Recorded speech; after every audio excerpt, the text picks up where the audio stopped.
Adanna's heart raced as she closed her eyes, bracing herself for the weight of the truth she feared. A tremor coursed through her as she stood on the edge of the unknown, dreading the words that might spill from the senior father's lips. Father paused, his gaze heavy, his silence stretching painfully between them. Each second seemed to drag, the air thick with unspoken tension. He measured his words with deliberate care, knowing that what he was about to say could shatter the fragile heart that was before him. That I cannot confirm, Adanna. Matters of paternity are complex, and without truth from Berko himself, we are left with only suspicions, the senior father cautioned. Adanna stood, her resolve hardened like the peaks in her dream. Thank you, Father. I must confront him with this. I need to hear the truth from Berko himself, no matter how harsh it may be. As she left the priest's study, her mind raced. The dream that had offered her such peace now seemed a cruel joke, a fleeting escape from a reality marred by betrayal. Determined to uncover the full extent of Berko's duplicity, Adanna prepared for a confrontation that would either salvage the remnants of their bond or sever it completely. The shadow of the mountain peak in her dream loomed large. It was time to descend from the heights and face the truths that lay hidden in the valleys of human frailty. Adanna's decision to follow her heart had led her down a path fraught with isolation, away from the familial bonds she once held dear. Adanna's family was barely speaking to her. Before she confronted Berko, she impulsively decided to visit her aunt, just on the outskirts of the village, who was disowned and banished for breaking tradition. Now almost disowned, she found refuge in the humble abode of her Aunt Nia, who lived just beyond the fringes of Umutata, in an area where the untamed wilderness began to reclaim the land. Aunt Nia's home was modest, made of clay and thatch, standing alone like a sentinel at the village's edge. Adanna found her aunt outside, tending to a small garden that thrived against all DDS, filled with herbs and plants of medicinal value, whispered to hold ancient secrets. "Auntie, thank you for allowing me to visit," Adanna said, approaching her cautiously. The air was heavy with the scent of earth and rain, a storm brewing on the horizon.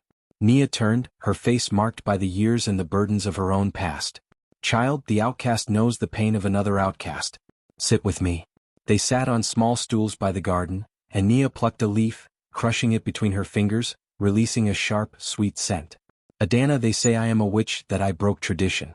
But what they don't understand is that I am Hebrew, connected to the ancient ways, to the spirits of those who walked before us." Adanna listened, her heart open and raw. "I feel lost, Auntie. If the spirits still speak, what do they say of me?" Nia closed her eyes, a soft chant escaping her lips. After a moment, she opened her eyes and fixed them on Adanna. "The spirits see all, child. They say you are caught between worlds, between the lies of man and the truths of the earth. They do not call you a witch, but a seeker of truths. How can I find my path when everything I trusted has betrayed me?" Adanna's voice cracked, the weight of her trials bending her spirit. "Hebrew is your path," Aunt Nia replied softly. "You are crossing over. You must listen not to the voices of those who cast stones, but to the whispers of the wind, the songs of the river, and the rustle of the leaves. Your heritage, your blood, it calls you to rise, not to fall," Nia advised, her tone both gentle and firm. "I'm scared, Auntie. What if I am not strong enough?" Adanna confessed, a tear tracing a path down her cheek. Nia reached out, her hands rough but warm as they clasped Adanna's. "You come from a line of women who bent but never broke. Do you feel that?" She placed Adanna's hand over her heart. "That beating is not just your heart, it's the heartbeat of all who came before you. You are never alone." The few precious days Adanna spent with Aunt Nia unlocked something deep within her, a door she knew she must walk through.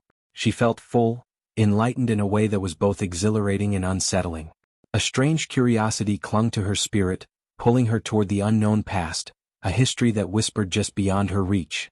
Her mind raced with a blend of anxiety and anticipation. Yet there was a spark of hope, a quiet assurance that everything would be all right because she wasn't walking this path alone. She felt guided by something greater, something unseen but undeniably present. "Thank you, Auntie. I will listen, I will learn, and above all, I will not run from who I am." With her aunt's blessings and the ancestral spirits whispering courage into her soul, Adanna was ready to confront Berko, armed with a newfound strength drawn from her roots that reached deeper than the soils of Umutata. As the last drops of the rainstorm fell, mingling with her tears, Adanna felt a deep stirring within her soul, a call to embrace the storm as a force meant to cleanse her doubts and water her resolve. Each drop seemed to wash away the uncertainties, leaving only clarity in its wake. Adanna smiled through the rain, her heart lighter as if the storm itself had whispered its approval. The rain's steady rhythm mirrored the beat of her newfound strength. She whispered to herself, "Go, and when you find your truth, let it shine bright, even if it stands alone in the darkness." The words felt like a promise to herself, a vow to carry forward with unwavering determination, no matter what lay ahead. By the time Adanna reached the village, the sun began to peek from behind the last visible cloud, casting a warm glow over the soaked earth, as if to pretend the sudden storm had been nothing more than a figment of her imagination. The wet ground glistened in the soft light, and the air, still heavy with the scent of rain, felt strangely calm. Adanna paused for a moment, catching her breath, her heart still pounding from the rush of the storm.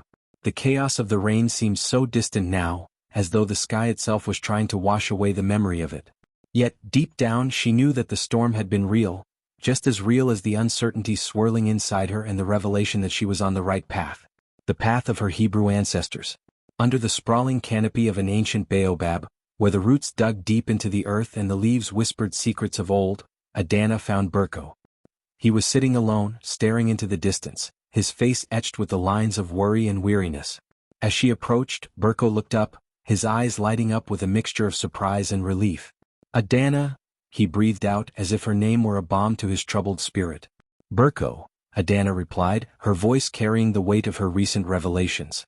She sat beside him, their shoulders touching lightly, a small comfort in the vast uncertainty that lay between them.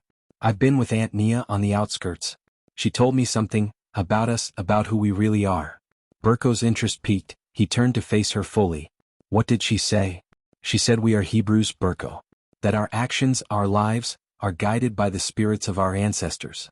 Adanna's voice was steady, her eyes searching his for any flicker of recognition or denial. Berko looked off in the distance, his eyes clouded with a distant gaze. He turned his head slowly, gazing into Adanna's eyes. The silence between them grew heavy.